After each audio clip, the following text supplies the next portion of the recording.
Coming up, some of our top outdoor excursions from 10 seasons of Rob on the Road on a decade of destinations, best of nature.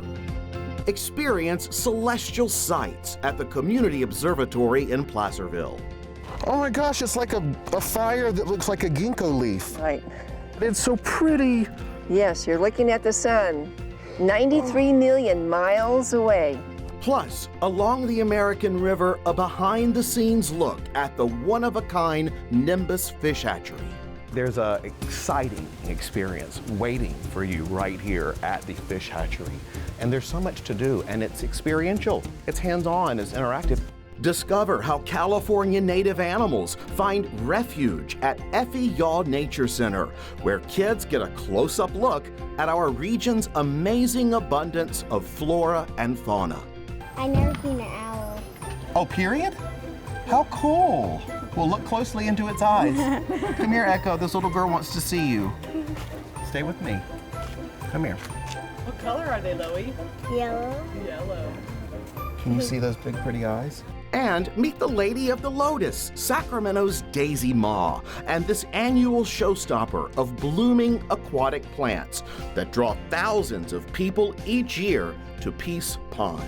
There aren't many places where you would see lotus, and so it was like, I need to create more beauty. Rob on the Road starts now.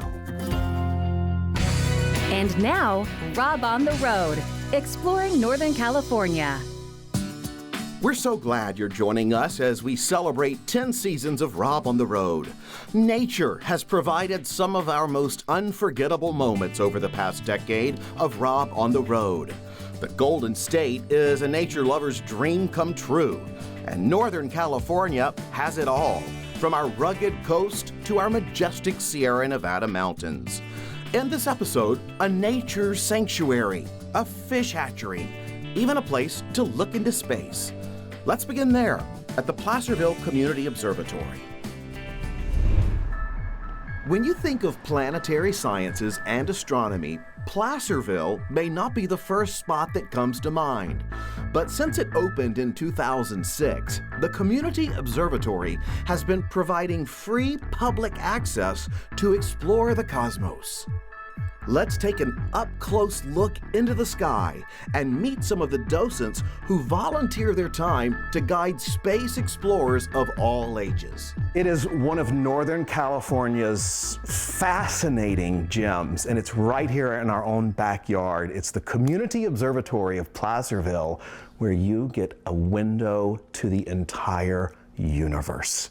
This is Gordon Dolphy. He's the lead docent here. Gordon, good to see you. Nice to see you, Rob. Welcome. I'm glad to be here. This is so exciting. Yeah, we're going to see some neat stuff tonight. Okay, so first of all, where are we? What are we surrounded with besides telescopes? Well, we've got a whole room here that's dedicated to looking at the night sky. This is where we are open every weekend, year-round.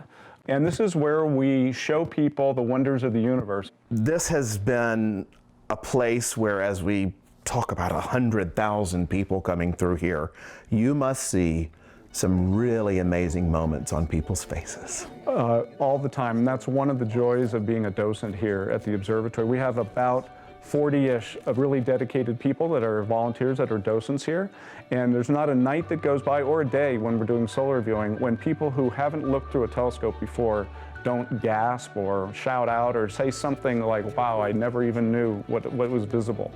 One of those docents is Elizabeth Gabler, who guided me on my very first solar viewing. All right, this is your scope. Yeah, so this is a white light telescope. So what it takes is it filters out 99.9% of the light, so you just see the lower atmosphere of the sun. Okay. You want to take a look at it?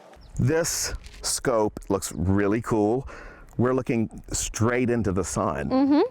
I didn't even know that was possible. You'll notice it's a little bit more white than what we're seeing through the atmosphere. Okay, the true color of the sun.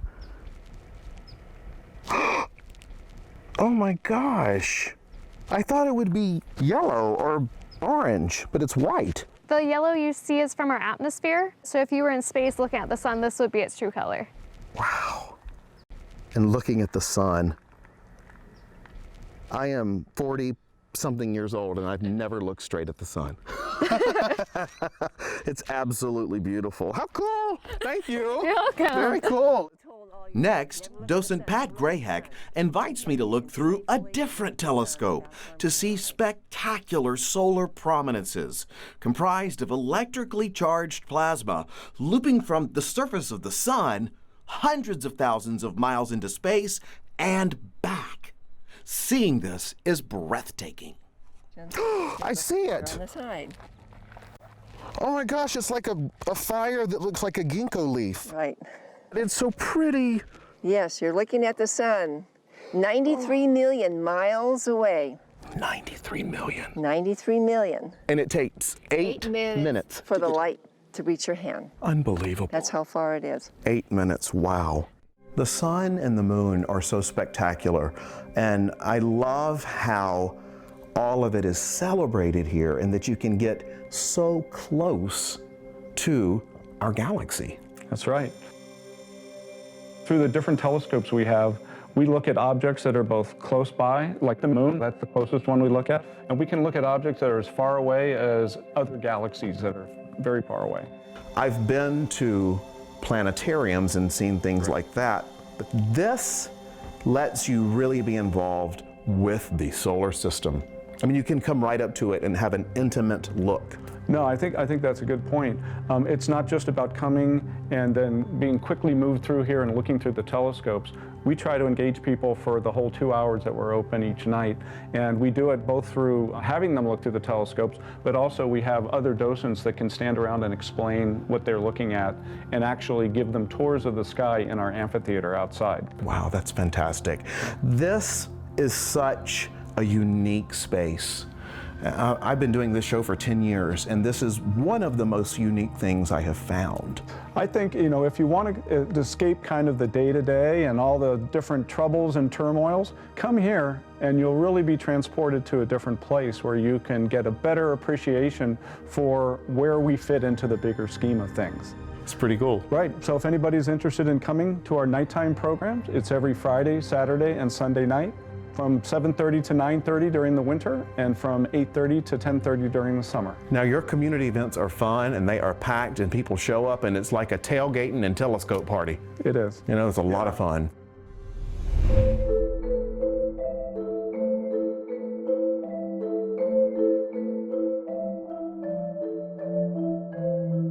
Nimbus Fish Hatchery, a place where you can see the cycle of life. Here, nature and science work together to help Chinook salmon and steelhead trout thrive.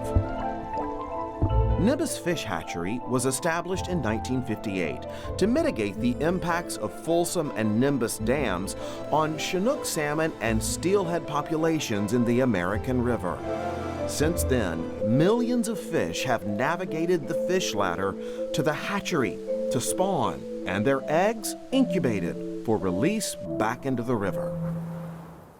We are inside the awesome and experiential Nimbus Fish Hatchery Visitor Center with Laura Drath. Good to see you, Laura. You too. Nice to be here. We're glad you're here. Every fall of every year, you hear it's salmon time, and the eggs being gathered. I know it's a lot of information, but sort of take me on the salmon story. Sure. So salmon are born in the river or here at the hatchery in the freshwater. They only stay here for a few months, and then they start to make their way out to the ocean. And that's where they'll spend the majority of their life. And for our salmon, they tend to just go up and down the California coastline for about 3 or 4 years on average. Then some switch flips in their head and they're ready to come back and spawn, which is lay their eggs. So they'll turn around, they'll come back under the Golden Gate Bridge, back up through the Delta, through the Sacramento River, find the American River, and they actually come back to the same river that they were born in. Instinctively swimming upstream, the salmon will eventually reach the hatchery's weir, where they're led up through the fish ladder into special holding ponds.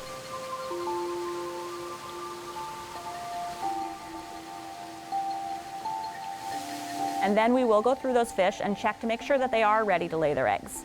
You feel the belly of the fish, and if eggs start coming out, Really coming out. literally, they will expel eggs immediately when you feel the belly. So those fish are ready to spawn. And we're able to then get those eggs out and start raising the next generation quickly and safely.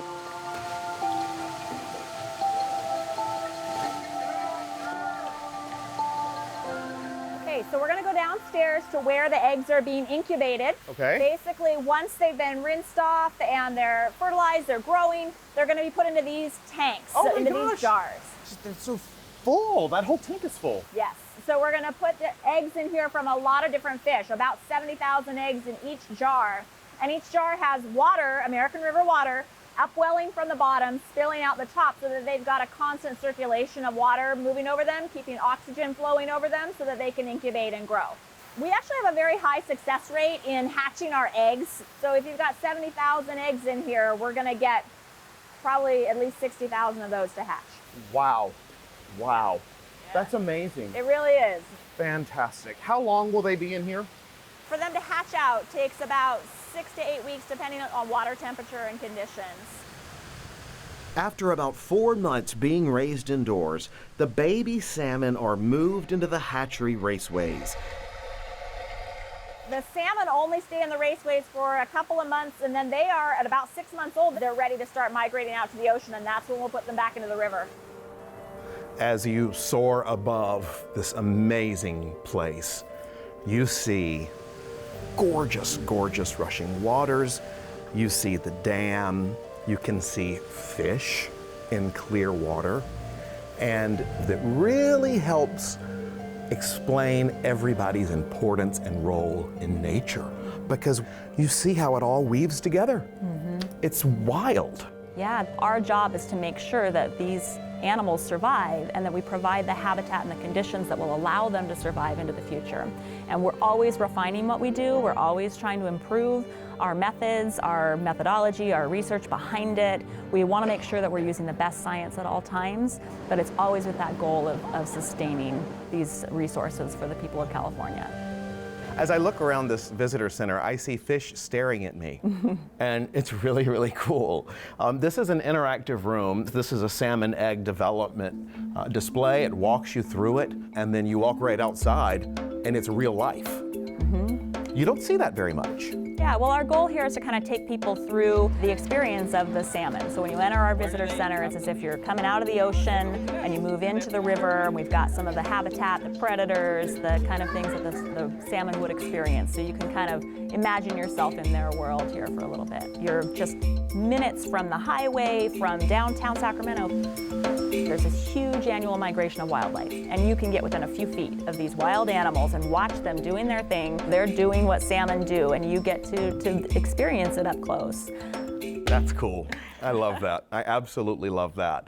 When it comes to the joy that you get to see as people feed the fish and then discoveries happen, the annual event of the fall salmon, tell me what you see. Oh, well, when the salmon ladder opens for the first time at the beginning of November, we're going to let those fish start entering the fish ladder. They've already been here in the river for a month or two, biding their time, waiting for the water to get cold. School children are starting to come out. The crowds are starting to gather along the fish ladder to watch these fish come home. And it's just so exciting. It really is. And you see it on the kids' faces. Just, this is exciting. This is real life. You know, it's not a virtual experience. It's not... You don't need to plug into anything. You can just come and see this happen right in front of you. That's very cool.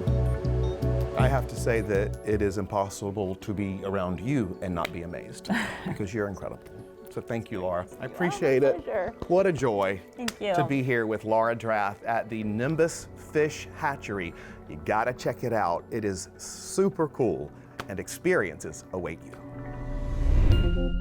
Coming up on a decade of destinations, best of nature. All this began with one little lotus, and just look at it today. We'll meet the lady who planted the very first lotus inside Sacramento's Peace Pond. But first, immerse yourself in the great outdoors at this animal sanctuary and learning center.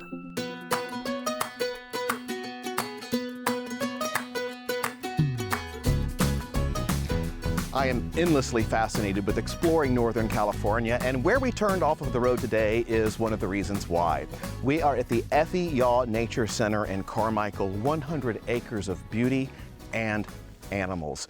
Right here is Heather Gable, and she is a naturalist here. Good to see you, Heather. Good to see you. Thanks for coming out today. I'm thrilled to be here. And who do we have here? This is Wek Wek, but what is Wek Wek? Wek Wek is a peregrine falcon. Peregrine falcon. Yes. Okay. Yeah, and peregrine falcons are really well known, especially amongst the kids. They're known for their speed, incredible speed when they're diving to catch their prey.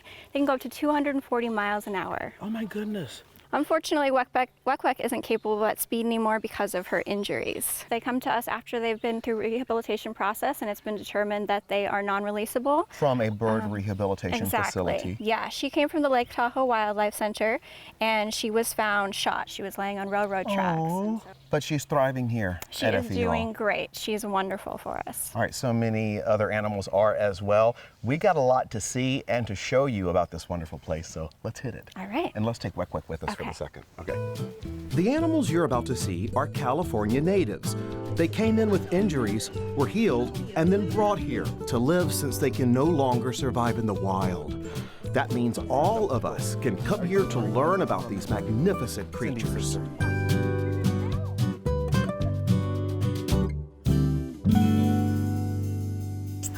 This is Sophia. She is a northern saw-whet owl, and they're typically found a little bit higher elevation up in the foothills, but they can pass through this area during some migration. She's adorable. She is a beautiful bird. The kids, especially the small kids, love her. Isn't that fun? This is exactly what Effie Yaw is about. People and kids getting up close to nature and to see the interdependence of being human and with nature. Kids, come on around so everyone can see you and give a big wave to the camera. Y'all having fun? Yeah. I'm so glad. From Southern California, how cool. So what do we have here, Heather? This is Echo. She is our great horned owl. Hi, Echo. She's beautiful. She is a beautiful bird. She's about 8 years old, and she has lived here at the Nature Center for almost that entire time. How did she get here? Is she your pet? She is not a pet, but that's a really good question. And it's important that we talk about this because she's what we call an imprint. Oh, that's how she got here. She got here because when she was very little, people found her and started feeding her when she was in the wild. And is it a good idea to feed wild animals? No. No, because it can mean that they don't learn how to be wild or they forget how to be wild. And that's what happened with Echo. I've never seen an owl before like that. You haven't? What do you think? I've never seen an owl. Oh, period? How cool. Well, look closely into its eyes. Come here, Echo. This little girl wants to see you. Stay with me. Come here. What color are they, Loie? Yellow. Yellow. Can you see those big, pretty eyes? Let's hike. The trails have signs all along the way, telling you exactly what you're seeing and what to look for. Hawks and birds soar above. Almost 25,000 school kids make this nature center a classroom each year. We met up with Effie Yaw's Barb Lazan, hiking down to the Lower American River to talk about protecting the environment. Things we put in the water, things you put down your sewer, end up in the river. So really important that kids are learning this now, taking that knowledge with them so that it prevents, future pollution. Yeah, and you see how fast the water is moving? Yeah, absolutely. So it shows you how fast pollution can travel. That is right. That is right. Yep. Which is another sign about nature, because whatever we do here has a ripple effect. It absolutely does, and that's why we think it's so important. What we do here is so important for our community, but for the greater world as well. What is the takeaway for today? We're right here in such a beautiful setting. What is it that we have to come here to share? I think what we need to share is if people come down here, if they take a look, if they really absorb what the spirit is here. It's you. Yes, if you come here, take a look around and see how beautiful the area is that we truly do live in. I mean, we are lucky to be in this region with the river and the beautiful woodlands, and it's something to protect and it's something to maintain. There was a child that walked down that said, "Is that the ocean?" He had no idea. And so those are the reasons we continue to do these things. I love that he asked. I love that he asked too. And he learned something that day for sure. So, and was inspired by what he saw here. All questions are welcome. Yes, of course. And people. All And right. people. This has been a fantastic experience today. I'm so glad you enjoyed it. And I have discovered so much here today, and I thank you for that. Absolutely. For touching me, and I hope it touches you. Yes, as you well. come back anytime, and I hope your viewers come down and enjoy it and support us as well. Okay, thank you so much. Here at the FEA Nature Center in Carmichael. Come explore.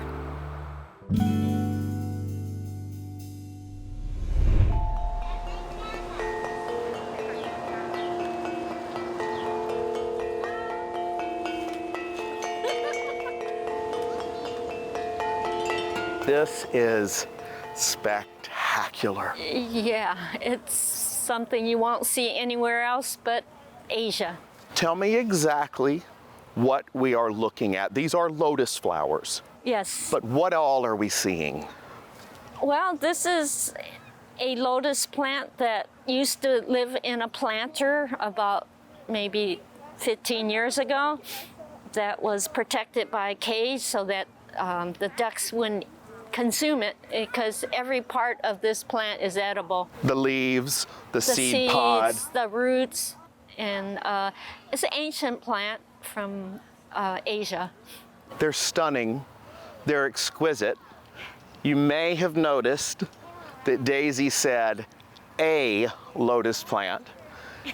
You are looking at the person who planted this. You're responsible for this. I mean, I thank you. It's spectacular.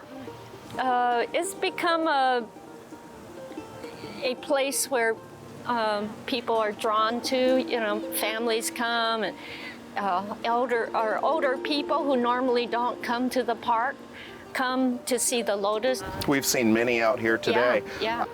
This started with one plant. Slowly but surely, it started in one section, and then it just kept going and going. But that's the nature of water plants. They're unstoppable as long as they have water. You know, I have to say that says a lot about the power of one and what one thing can do. One plant. Yes. One thought, one action, one step in the right or wrong direction can explode like this. Yes. And you mentioned that many people are calling this Peace Pond. Yes. Mm-hmm. It would be so nice for peace to spread that way. What do you think about the name Peace Pond? Oh, I think that's a beautiful name. For years it was called the Duck Pond, which, you know, it's sort of more generic, but peace is something I think we are all striving for, or we would hope for right now during these unsettling times. Tell me about the flower. How long does it last? The actual flower doesn't last that terribly long, but the plant starts blooming in May. It likes the warm temperatures of Sacramento, and it will bloom into October, which is amazing that it has that long, beautiful bloom period. Part of my reason for being a gardener was to make the world more beautiful. I was seeing how the immigrants from Southeast Asia were struggling with adapting to their new world. And I thought, you know, I want to plant something that will speak to them, and I think I was successful. This is the best year that the lotus have had since planting. Planted around 2005, we're in 2020, and look. I have to tell you something, the person you're taking a picture of planted all of these. Oh my gosh, bravo to you. I know! I have to say that every time someone stops to take a picture, I'm like, she did this. I just planted one though. And they all did this. See, people just love everyone knowing can that. connect to it. I'm coming from Australia and just come here to see the Lotus Flowers. It reminds me of China. Yeah. Because in China, we have this flower in the southern China. Yeah. Yeah. So what's that, like a 30-minute drive maybe? No, it's 3 hours. 3 hours and 17 minutes. Wow. Just to see these flowers? Yes. In Asia, this has so much symbolism. It's a symbol of reincarnation and purity. And what I keep hearing or reading is that it emerges from the muck and the mud, pure and beautiful. And that's kind of what people should strive for, even though they might have some negative, flaws. They can always become better. We all get down in the mud. we can. But we can also do this. Yes, emerge beautiful.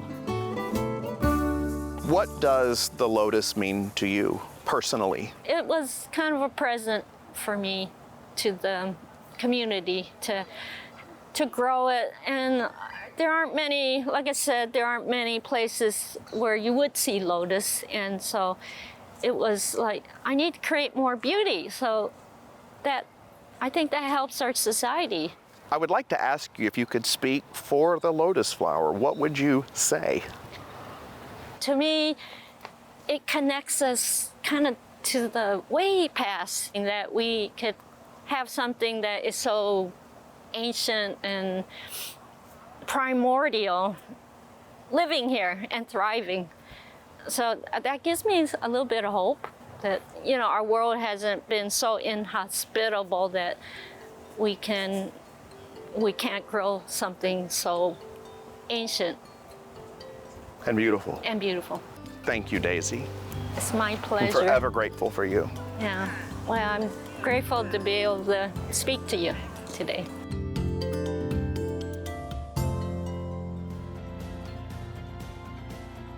Thanks for joining us on this episode of Rob on the Road and all along the journey of 10 seasons. Watch all of our videos at robontheroad.org.